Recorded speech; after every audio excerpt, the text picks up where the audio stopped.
In this video, let us learn to calculate acceleration due to gravity g at that place and radius of gyration k using a compound pendulum. So this is the observation taken by oscillating a compound pendulum for various distances of the knife edge from the fixed end. See, in the first column, you could see the distance of the knife edge from the fixed end in centimeters as 5, 10, 15, 20, 25 till 95. The second column represents time taken for 10 oscillations. We can do the experiment for 20 oscillations also. Here the oscillations, the time taken for 10 oscillations are noted for trial 1 and trial 2.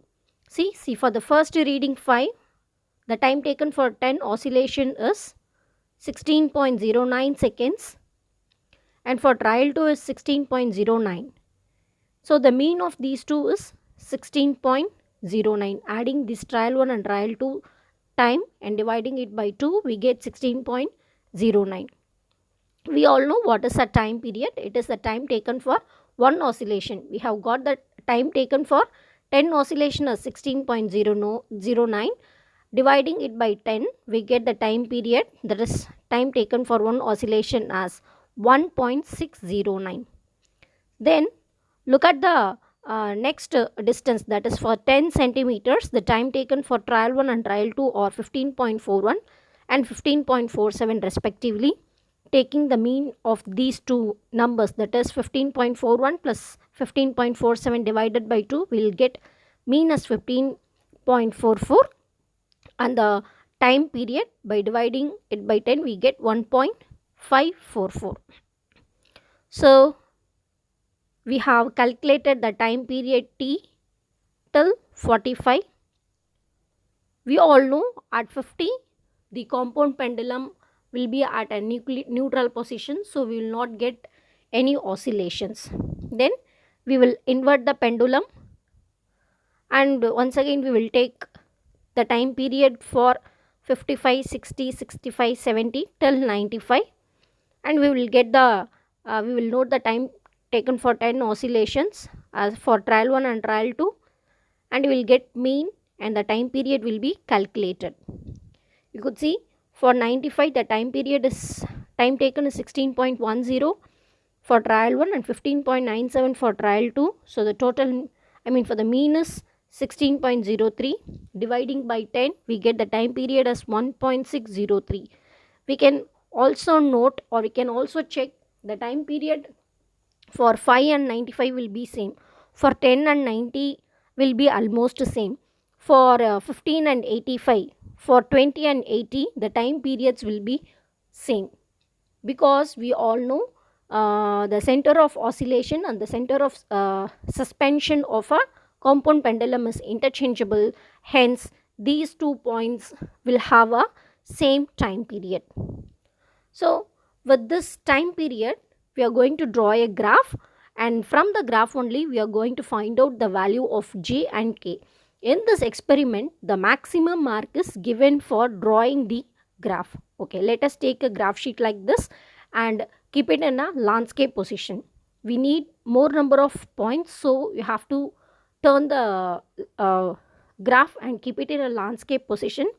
Let us plot the distance of the knife edges from the fixed end along the x-axis and the time period along the y-axis, and draw a line along the x-axis and mark it as distance of the knife edge from the fixed end in centimeters, and at the center you will draw a line marking the y-axis representing the time period in second.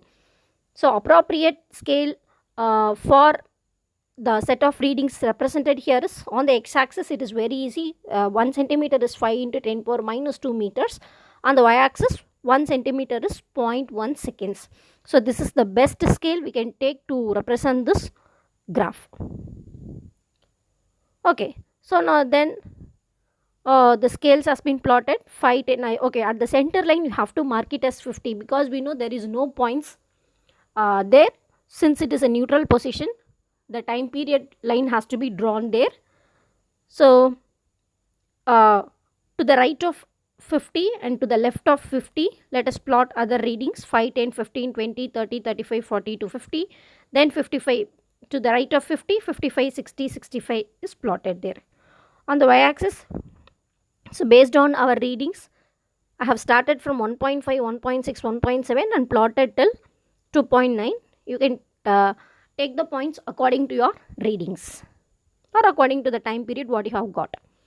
Then we know we have got for 5 centimeters the time period, and for 10 centimeters the time period. We have a time period, then plot it using your readings. So when you plot it, you will get a points like this. And look at the points itself, we could see two symmetrical curves representing each other like an mirror image. So we'll get it like this. Then using a free hand, connect all the points, join all the points in free hand, you'll get a graph like this. See, look at the graph. We'll have a two curves looking same in a inverted direction. If any of the points doesn't fall on the curve, you can very well leave those points. Even you could see in this graph I have left one point, one or two points which doesn't fall exactly on our curve. So let's not bother about those 2 points and join two symmetric curves as shown in this graph. In this graph you could see there is a dip at 20 and the same dip is observed at 80. See, at 20 and 80, even while taking the experiment also, you could see the time period at 20 and 80 is almost the same, and there is that is the least value time period you can get it while oscillating a compound pendulum. So look at these points 20 and 80. Then connect this, mark them as P and Q. So at P it is 20, it is P, at 80 it is Q.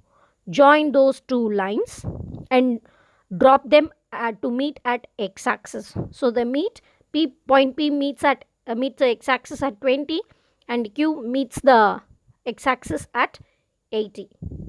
Sometimes you may not get exactly at 20 and 80. Let's not bother about it. Actually, by actual experiment, the points P and Q should fall at 20 and 80. If it slightly varies from 20 and 80, let's not worry much about it. So using these 2 points only, we are going to find the radius of gyration. So the radius of gyration from the graph K is equal to PQ by 2 meters. So we know 80 minus 20 divided by 2 centimeters. So 60 divided by 2 into 10 power minus 2. So K equal to, the radius of gyration K is equal to 30 centimeters. 30 into 10 power minus 2 meters. So this is the exact value of K. If it falls between 25 to 30 is also acceptable. Now let us do how to find G from the graph. So for that we need to know what is the equivalent length of it. Draw parallel lines parallel to x-axis meeting the curves at 4 points. You can choose any time period. See, I have chosen 3 time periods. So the first one is, I have drawn a first line at 1.65. See, I have drawn a line parallel to the x-axis at 1.65 and the line meets the curve at 4 points. Again, I have taken drawn a parallel line at 1.60 to x-axis. It also meets the curve at 4 points. And at 1.55 also I have drawn a line parallel to x-axis. It meets the curve at 4 points. You can also draw a line at 1.61, 1.62, 1.63. See, whatever time period you wanted to take, you can draw. But that line, that parallel line should meet the curve at 4 points. See, look at the look closely here. And mark those 4 points as ABCD. So for the first 1.65, I have marked in a dot A, B, C, D. Again for the next one it is A, B, C, D. For 1.55, A, B, C, D. See, for the first 1.65, the A falls at 7 point, yes, drop it along the x-axis, you will get it drops at 7. So same at point B, it drops at 35. For C, it drops at 65, 66, 67, and the D falls at 96. So this can be compiled as a table. See here, for the first time period it is 1.65, and squaring it you get 2.7225. You will squaring this 1.65, you will get 2.7225. So the point A meets at 3.5, B meets at 35, C meets at 66, D meets at 98. Then find out AC, that is C minus A, you will get AC as 62.5, and D minus B, you will get it as BD 63, that is 98 minus 35, you get 63. And L is equal to AC plus BD by 2, that is 62.5 plus 63 divided by 2, you will get 62.75. So L by T square is L is 62.75 divided by T square 2.7225. So L by T square is 23.048. Then for the time period 1.6, T square is 1.6, the whole square is 2.56. A meets at 5.5, B meets at 33, C meets at 68, D meets at 95. So AC is 33 minus 5.5. 68 minus 5.5, you will get 62.5, and 95 minus 33, you will get 62. So L is equal to AC plus BD by 2, you will get 62.5. So L by T square is 24.32. So at least 3 time periods, or 3 L by T square we need to get, and the values of L by T square should be constant, but here there is a slight there was a slight increase, but I mean almost around 23, 24, 25. Though it is not consistent, see to it, it is very consistent. Here it is not that much consistent, but you should get it around 24.